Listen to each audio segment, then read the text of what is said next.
And starting the broadcast. The broadcast is now starting. All attendees are in listen-only mode. Hello everyone, and thank you for attending our Getting Started with TracePro webinar. Today's presenter will be Dave Jacobson, our Technical Senior Application Engineer here at Lambda, and I'll be your moderator. This is Mike Govin, the VP of Sales and Marketing for Lambda Research. And with that, Dave, take it away. Thanks, Mike. Hello everyone, and welcome to today's webinar. As from the previous slide, the topic today is going to be getting started with TracePro. Before we get going, just a little quick note about the format.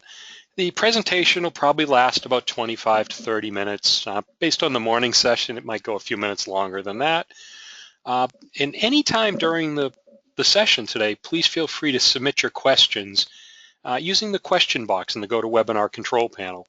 And we'll take a look at all questions at the end of the webinar. A couple additional resources I always like to mention before we start the webinar. First is all of our past TracePro webinars, and we keep copies of these on our website in the webinar section. In addition, we have tutorial videos and printed or written tutorials that you can also download from the appropriate sections on the website. And also on our website, you can find information on our upcoming TracePro training classes. And on that note, our next two TracePro training classes are coming up here very soon. The first is next week in Jena, Germany. We're going to have a 2-day course on an introduction to TracePro starting Tuesday, March 8th. And then we'll have a 2-day course on optimization using TracePro, and that'll run March 10th and 11th. So those classes will run Tuesday through Friday in Jena, Germany. And then following that, a couple weeks later, we're going to have training here at our Littleton headquarters, Littleton, Massachusetts. And again, the same two courses, 2 days on an introduction to TracePro and 2 days on an optimization with TracePro course. And that's starting March 22nd. So anybody interested in that, either of these courses, please feel free to contact us and we can get you some additional information. Also, another quick note, TracePro 7.7.1 was released on February 26th, so last week, and we encourage all customers with current maintenance and support agreements to download the new release. And you can actually check for this new release right in TracePro. If you have a newer release of TracePro, just go to Help and then check for updates, and it'll automatically download and install the new version. So with that out of the way, let's get started on today's topic. And we're going to look at kind of, this is an introductory webinar to TracePro. And it's about getting started with TracePro and how to get up to speed and running quickly.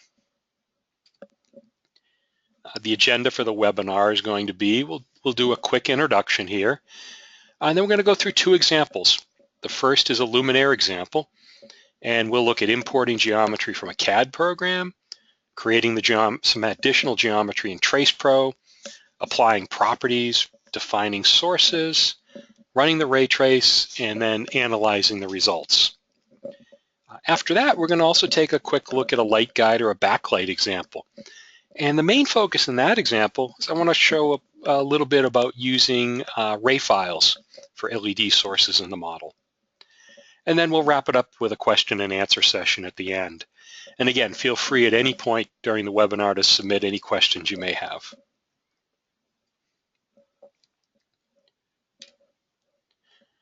So this is the typical workflow in TracePro.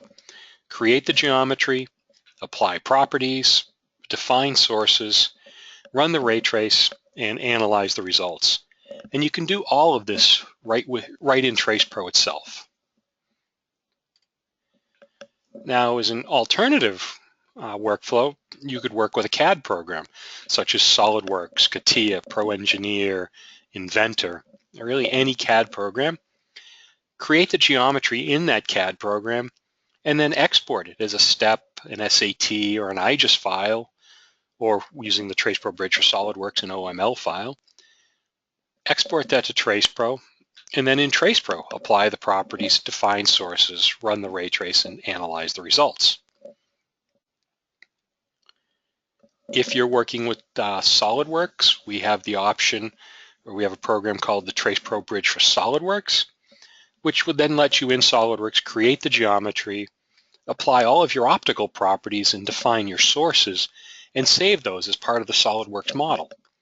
And you could then export a TracePro OML file from SolidWorks to run the ray trace and analyze the results in TracePro. And lastly, we could use the TracePro interactive optimizers, the 2D and 3D interactive optimizers, right in TracePro itself to create additional geometry, and then use TracePro to apply the properties, define sources, run the ray trace, analyze the results. But in this case now, we can also use the optimizers to automatically change that geometry to try to meet a user-defined goal, such as uniformity or illumination pattern or angular distribution. So another way of working with TracePro. And before we start our example here, just want to make a mention about the menu structure in TracePro. And it's a logical and organized menu structure where all of the relevant items are grouped together. And then they also tend to follow a logical order to help you facilitate an organized workflow. So just looking at the menu structure, it goes in a flow from left to right, where we can import files, we can edit, we can create geometry, we can then define the properties, run the ray trace, and then optimize or analyze the results. So it creates this logical workflow using the menu structure. So let's take a look at our first example. And I'm going to walk through some slides here, and then I'll jump over to TracePro and do a live demonstration of setting up this model and running a ray trace and getting some results. So this example we're going to look at today is a desk lamp model. In this case, the model was built in SolidWorks. And this is a finished version of the model showing the 3D irradiance illuminance map right on a surface in the TracePro model. So the steps to this process, once we've brought the model into TracePro, we'll go through and we'll apply some surface properties to the lamp parts. We'll apply a surface property, in this case a mirror property, to the reflector itself. Apply a material property to the window that goes in front of the reflector. We'll use a surface source property in this example to define the 4 LEDs that act as the light sources. We'll also use TracePro to add in a target object, for example, a desktop or a work surface. And then we will apply a surface property to that target. In this case, we'll apply a perfect absorber so that all light that hits that surface stops and is absorbed there. In addition, I'll show you quickly that you can go in and apply color to the objects. And this can be used to improve the visual appearance of the model. So if you're putting together a report or a marketing brochure, you can very easily add color to make the model just look a little more realistic and a little more appealing. I'll also mention as we're setting this up, this is a visual application. So we're going to change our analysis units in TracePro to photometric. So we can look at visible light units, things such as lux and lumens and candela. And I'll show you when we get ready to set up the ray trace where you can make those changes. Then we're going to run the ray trace. And then we'll look at some of the results. In this case, here's an illuminance map on that desktop, which I've named receiver here. We will look at a candela plot, so the angular distribution of the light that's hitting that surface. We can also look at the 3D illuminance plot. And the 3D illuminance plot is nice because it shows you the distribution on light directly on the surfaces in the model. And it also allows you to select multiple surfaces. So here we have the desktop selected, as well as some of the parts of the lamp as well. And we'll go through all these steps here. So let's actually jump over there and we'll go do that now. So I'm going to start off, just a quick look. Here's the model in SolidWorks. And from SolidWorks, I could export this out as an SAT file, also called ACIS, a STEP, or an IGES file, or also, since I have the TracePro bridge installed on my computer, I could export a TracePro OML file. Now in TracePro, I can go to File, Open, and for example, let's say I change my file type to SAT. Here's that assembly in an SAT file format.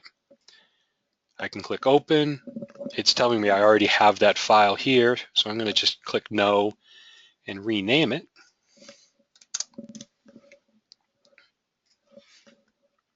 And here's that object right there, that model, right into TracePro. Also, I could open up this one here, is the version I saved from SolidWorks using the TracePro bridge. And the one advantage here is that when I saved it as a TracePro file, it maintained the object names. So it's one less step that I had to do. I didn't have to go back in here and figure out which each of these parts are. So if you remember back to the steps we're going to go through, the next step is to start applying properties. And first thing I'm going to do is the parts that actually make up the lamp, I'm going to select those here.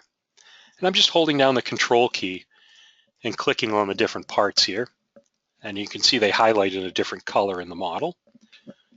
I'm going to do a right click and go to Properties.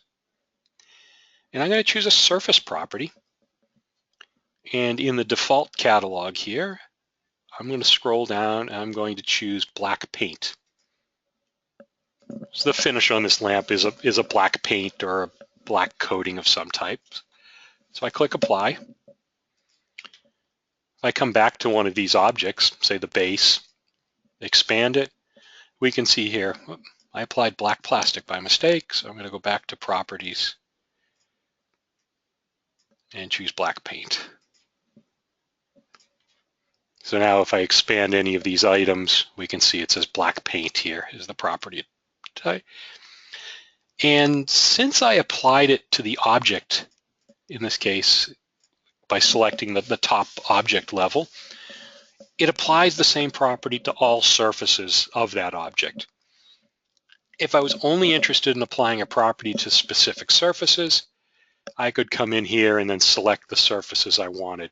Say, for example, use the surface select, this surface here, it highlights here, and I could change that property if I wanted to.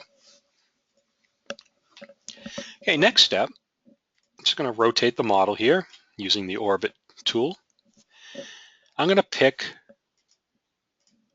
the glass diffuser or the window. I'm going to do a right click, go to Properties, and I'm going to choose Material this time. And I want to make this window out of shot. It's one of the standard catalogs in TracePro, shot. And I'm going to scroll down to BK7 and apply that.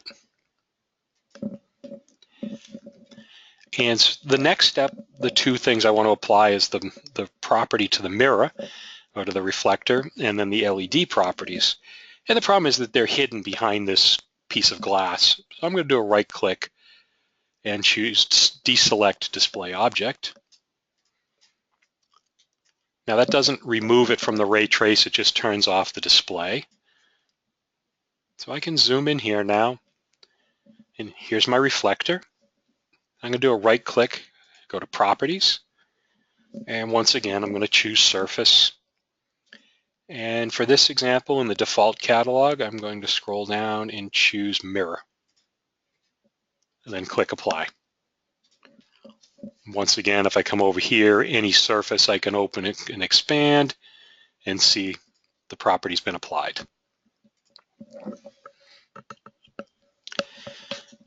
Now this model, I'm using 4 LEDs here, so I have 4 little objects to represent the LEDs.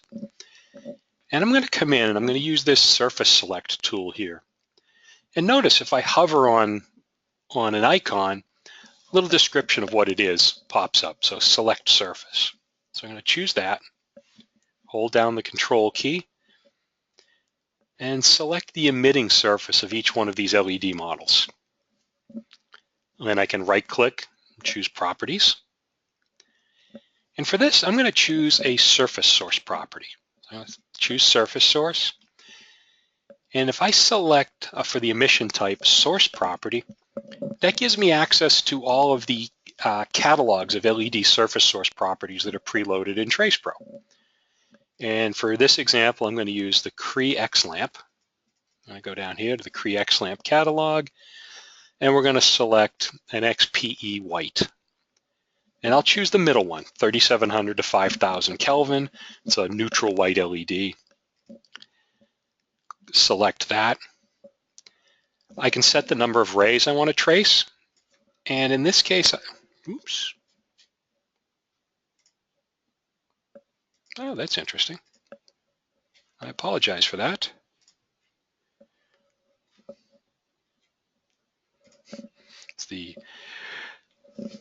It's the fun of doing live demos. So I'm just going to open that up again quickly here. Oops, I want the other one.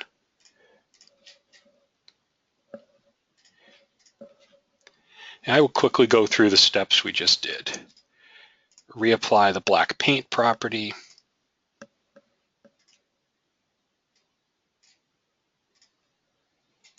Okay. The glass is going to have a material property. Shot BK7 again.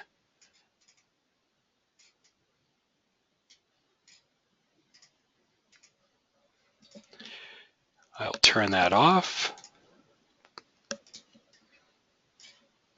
Zoom in.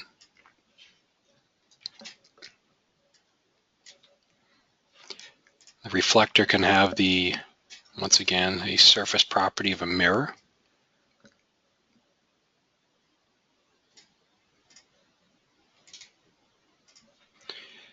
And we'll zoom in one more time.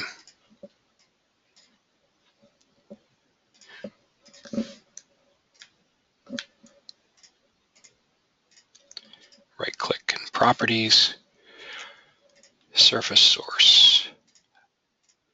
Cree X lamp again. And as you can see, once you get used to it, it doesn't take long to go through and set up a model.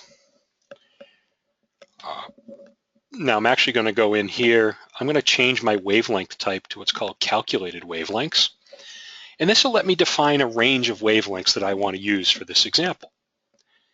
And I know this is a white LED, so I want to use the range of visible light. So I'm going to enter in 0.4 microns. Click OK or Add. Then 0.75, Add. And now I have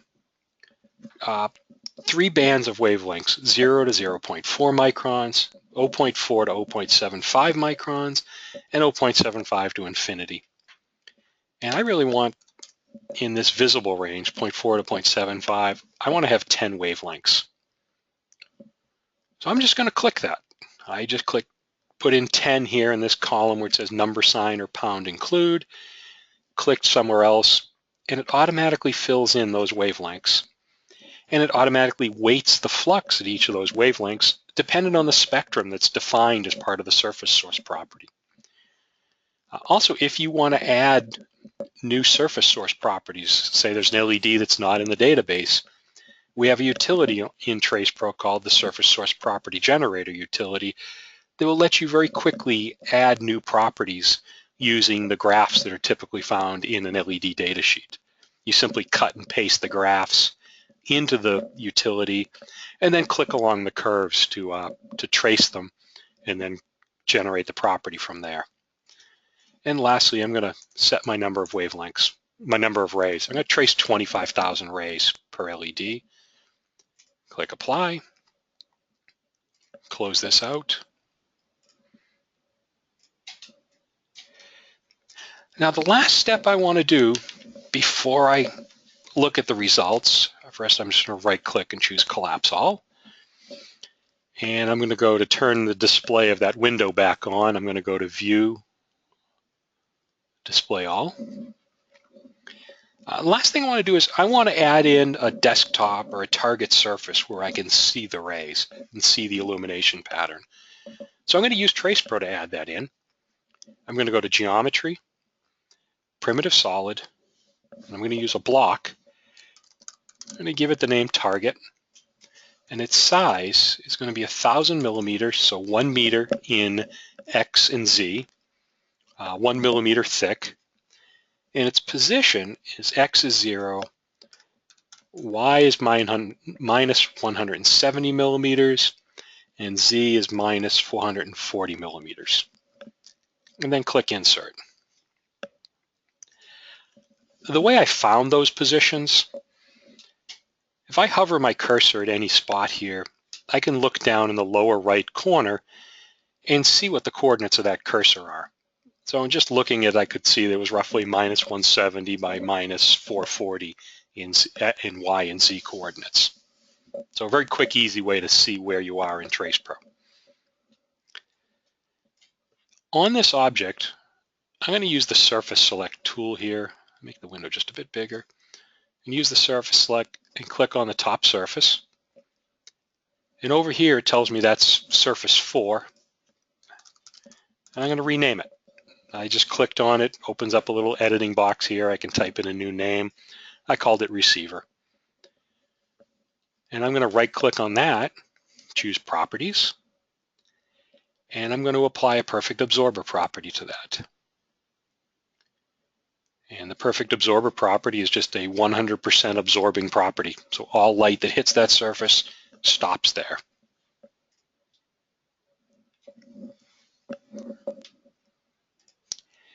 And lastly, before I start the ray trace, I want to change my analysis units. I want my results to be in lumens and lux and candela, units of visible light.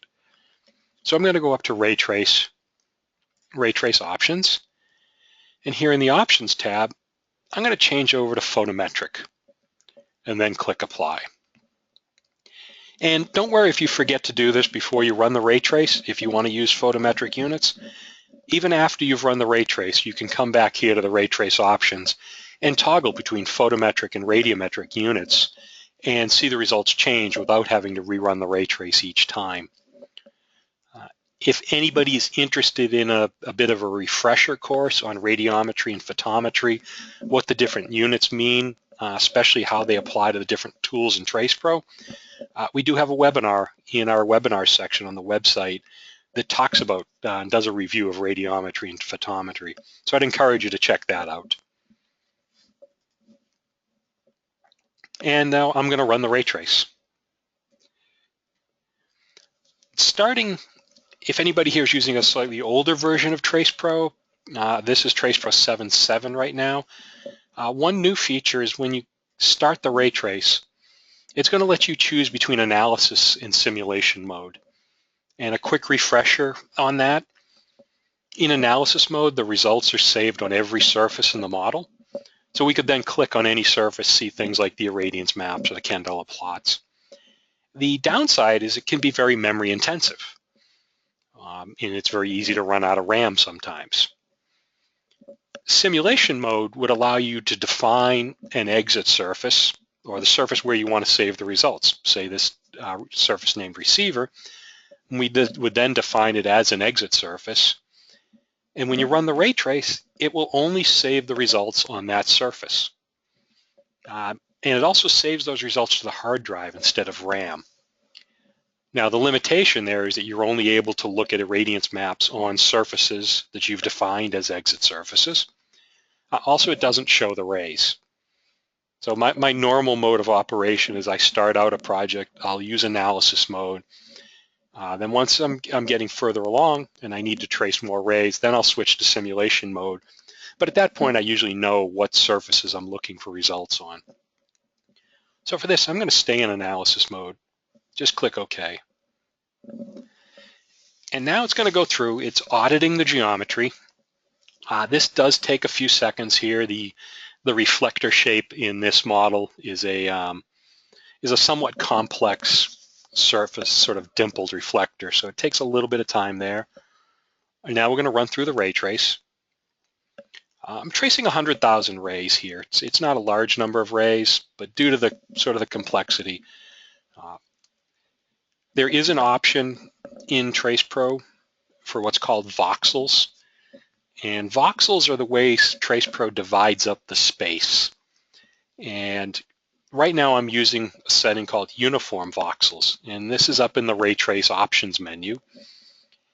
I could speed this ray trace up by switching to what's called octree voxels, which concentrates these 3D pixels or voxels, more of them around the objects and fewer of them in empty space. And I know from experience with this model, changing to octree would speed up the ray trace probably by a factor of 3 or 4. The downside is it takes longer to go through that auditing process that we just started with. And I didn't do that on this case just because of the small number of rays, that it actually takes longer, even though the ray trace is much faster. The auditing process with this small of a number of rays made that the longer way. But if I was tracing more rays, I would definitely switch to octree. And if you look at another webinar we have called LED Luminaire Analysis, a start to finish demonstration, it goes into more detail about that and shows some examples of the time savings that's available using octree. Okay, so here's the results. Quick reminder to people that may not know it or may have forgotten. The color of the rays represent the flux or the power of the rays. So red rays are, when the rays start out with 100% flux, they're red. When the flux drops below 66.6% of the initial value, they're green. And then when it drops below 33.3% of the initial value, they're blue. So you can get a feel for like sort of high, medium, and low powered rays just by the color. I can clean this up a little bit. Again, I have the surface that's facing of the target that's facing the lamp selected. I can go to Analysis, Ray Sorting, and I could then choose Selected Surface for the sort type and click Update. Now it's only going to show me the rays that are actually hitting my target surface. So I get a little better visual representation of what's happening. We actually see there's some rays here that are bouncing off parts of the lamp and then hitting the target. First thing I might want to look at here is what's the distribution of light. And I can go to Analysis and then choose Irradiance Illuminance Maps. The default setting here is a grayscale. Notice that our units are in lux, and then down here we have lumens as well. So this is going to be, this is the setting that's determined by the analysis units. If I had left it at radiometric, my units here would have been watts per meter squared and watts. But I can change the look of this. I can go right-click, choose the options. And for example, I could turn on smoothing, change my color palette to a color rainbow on black, and increase the number of levels. And look at it that way. I could look at a relief plot, so it's in 3 dimensions. We could turn on profiles, and these are all in the options menu. Now profiles show the distribution across these crosshairs here, so as I move this around, we can see that distribution there, both the horizontal and vertical. In addition, there's options here. Instead of showing irradiance values, we could look at CIE values. So wherever you hover your cursor, you'll see the CCT value over here. And this is somewhat noisy plot. We really haven't traced enough rays.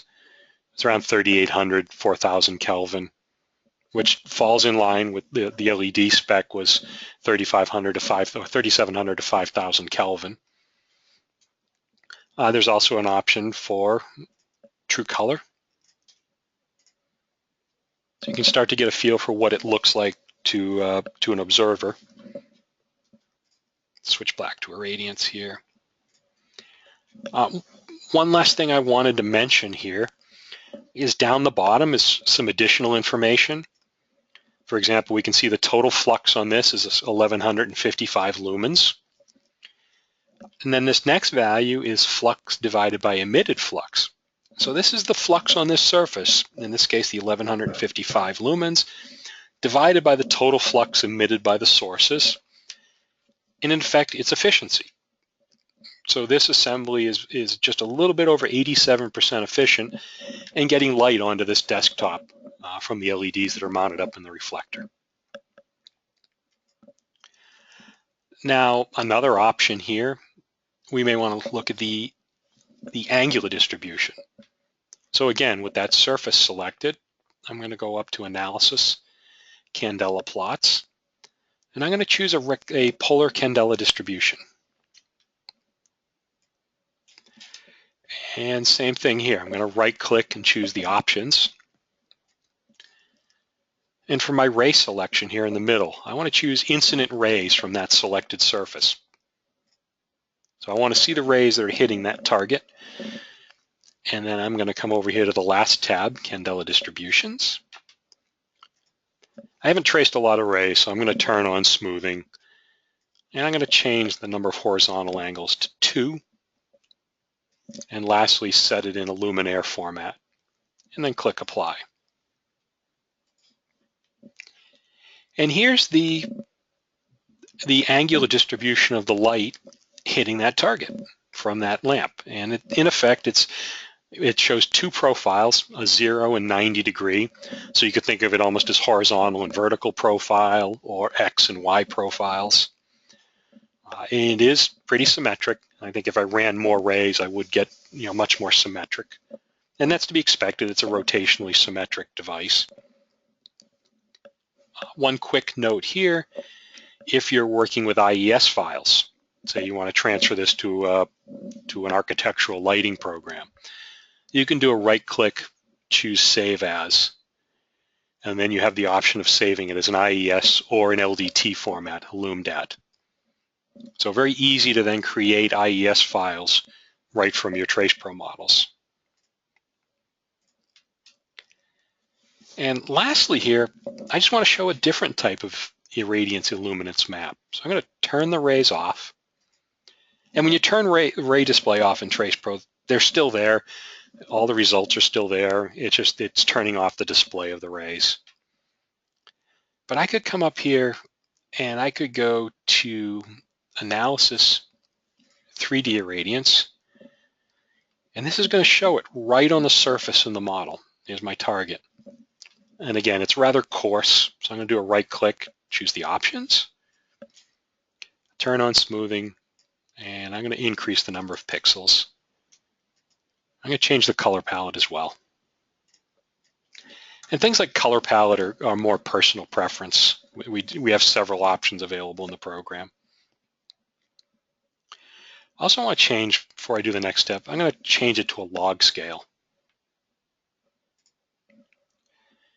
But what I can also do here is I'm just going to turn on the Surface Select tool, hold down the Control key, and I'm going to click a few other surfaces here.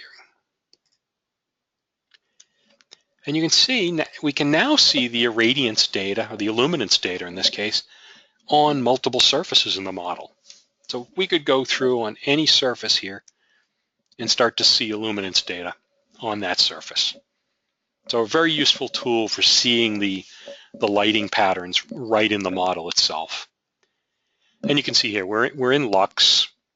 If I went back to Ray Trace Options, and then the Options tab, I could change to radiometric, and now without even having to rerun the ray trace, my results are in watts per meter squared.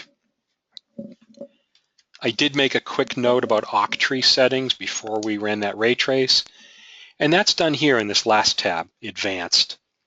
And we can change the type of voxels from uniform to octree.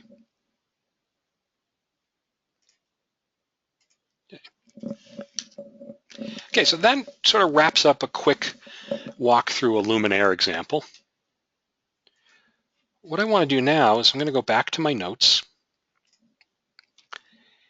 and I'll show you what we could do for a backlight or a light guide example.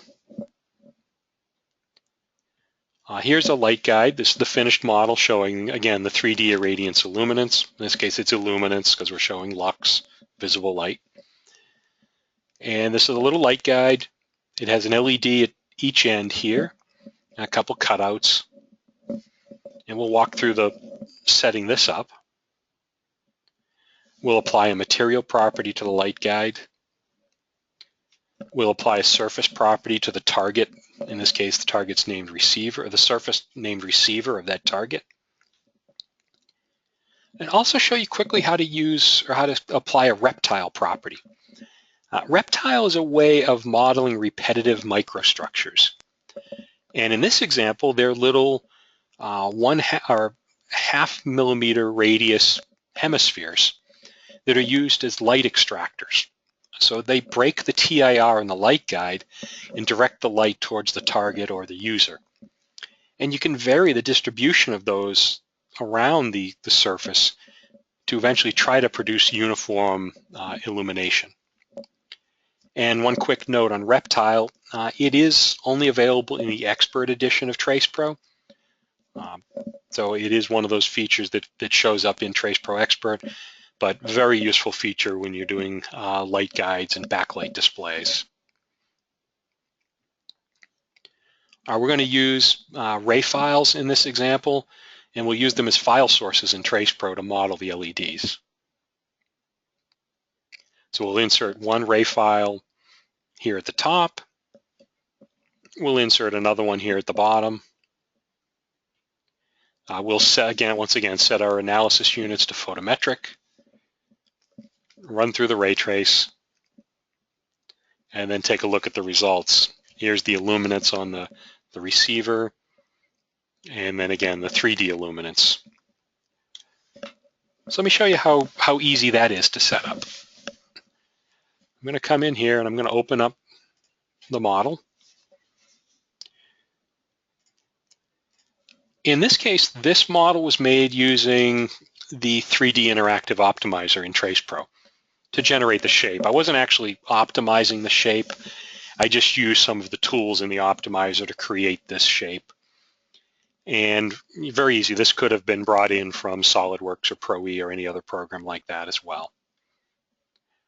So first step, one quick mention before I do it.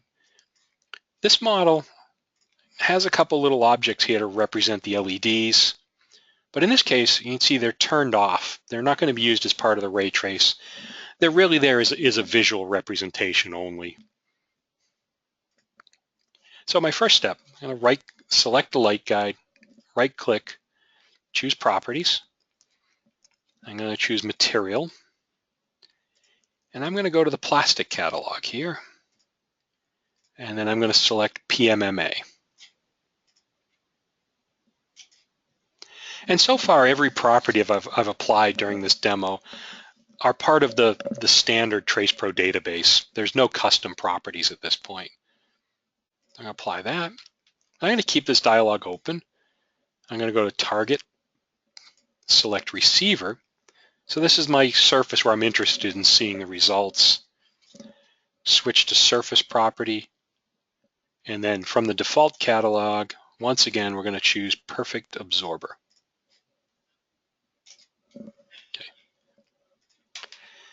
Now the bottom of this light guide, it's this surface here that's highlighted.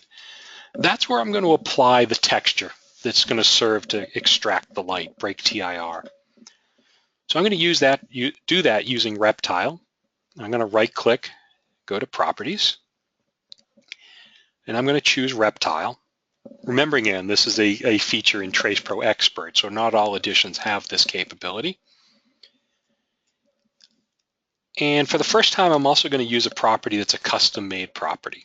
So I'm going to go up to a folder here I have named Backlight Optimization and choose a property named Backlight Texture.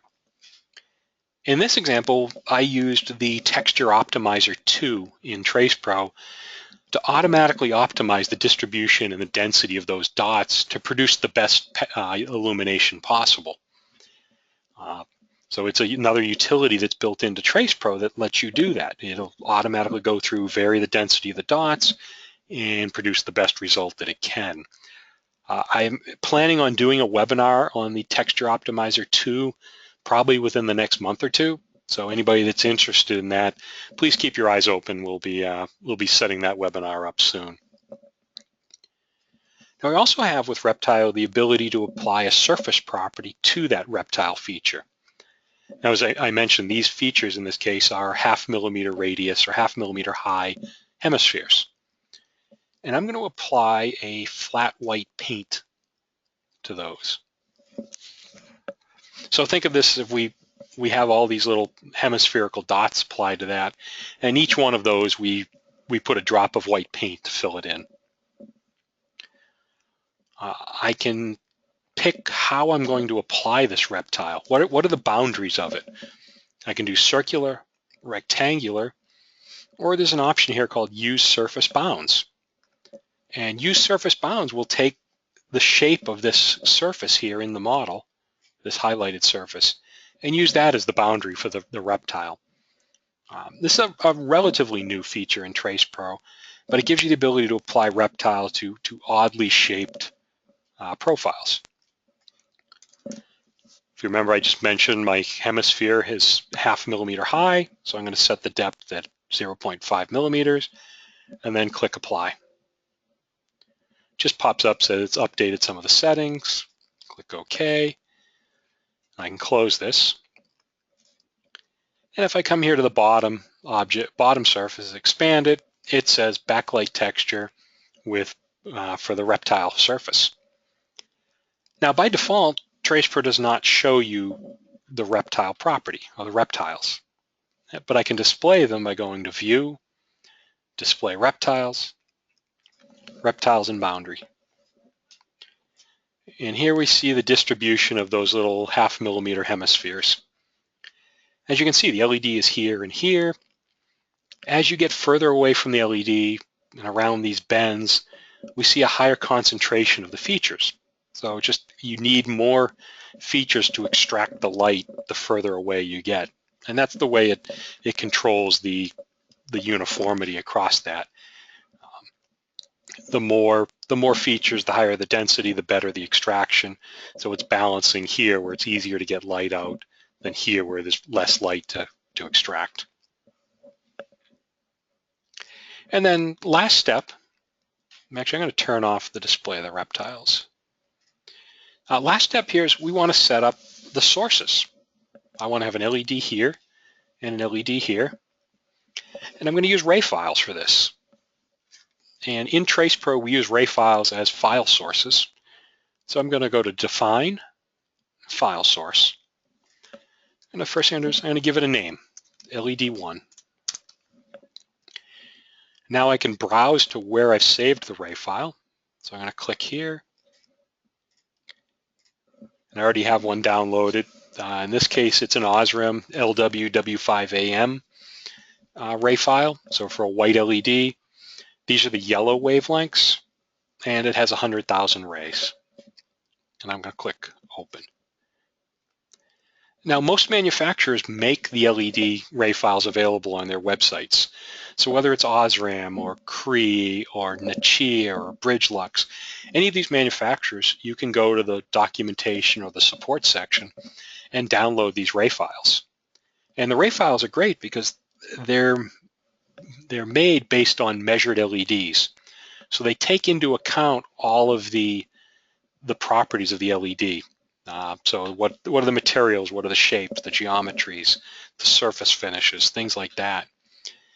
And it lets you insert it without actually having to build anything of a model. One thing too, when you do download ray files, is just make sure you're downloading the TracePro format for the ray files. Now, typically ray files are defined at the origin 0, 0, 0 with a rotation so that the rays go along the z-axis. And that's not where we want to use them here. We actually want to put one here going down the negative y-axis and one here going up the positive y. So I can use the center position here to change that. And I know just from previous, the values I want to use are x is 0, y is 75.5, and z is 2.5. And my rotation is I don't want the rays going left to right here. I want them going top down. It means I need to rotate 90 degrees about the x-axis. I'm going to click Insert. If I come over to the Source tab, we can see I now have LED1 added in as a file source. We can see this little red wireframe sphere up here. Represents the boundary of where the rays are coming from. Now, without closing this dialog box, I can actually come in, change the name to LED2. I'm going to change my Y position to -75.5 and change my rotation angle by 180 degrees so that the rays for this one are now going to go from down to up. And click Insert. And I now have two LED ray files defined in this model. One going down this way, one going up that way. And then last step, run the ray trace.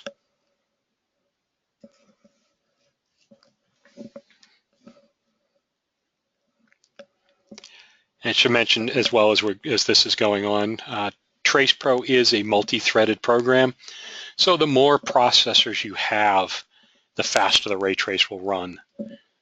It's also 64-bit compatible, so it lets you use as much RAM as you have on your computer. As of TracePro 7.6, I believe, TracePro is only 64-bit. We no longer offer the 32-bit version.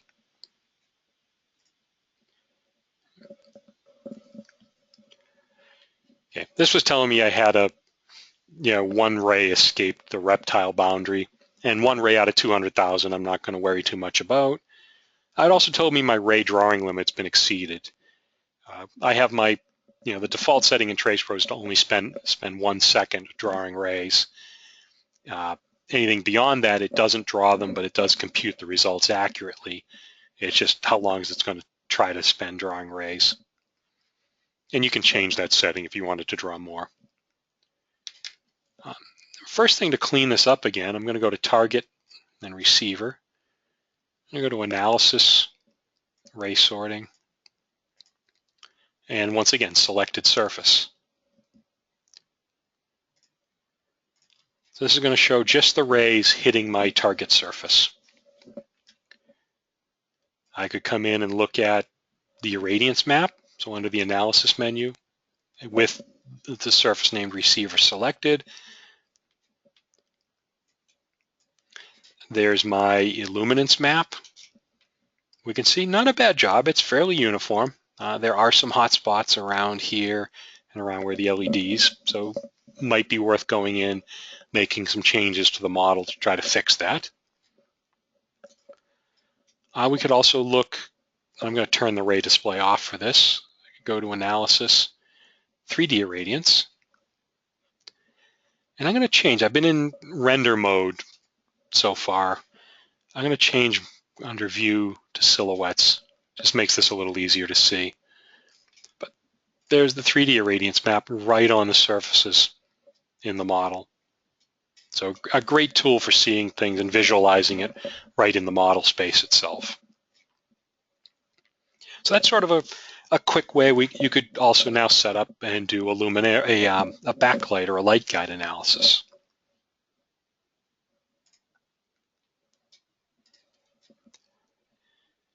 So that's really going to finish up for today's webinar. Just a quick summary of what we've looked at. Hoped was able to show you that TracePro is easy to learn and use, and it's going to allow you to quickly get up to speed with analyzing and ultimately improving your designs. The design process using this tool like TracePro can be shortened considerably. It also allows you to design and test your designs virtually, cutting down on the need for physical prototypes. What I like to say is it lets you make your mistakes in software as opposed to hardware.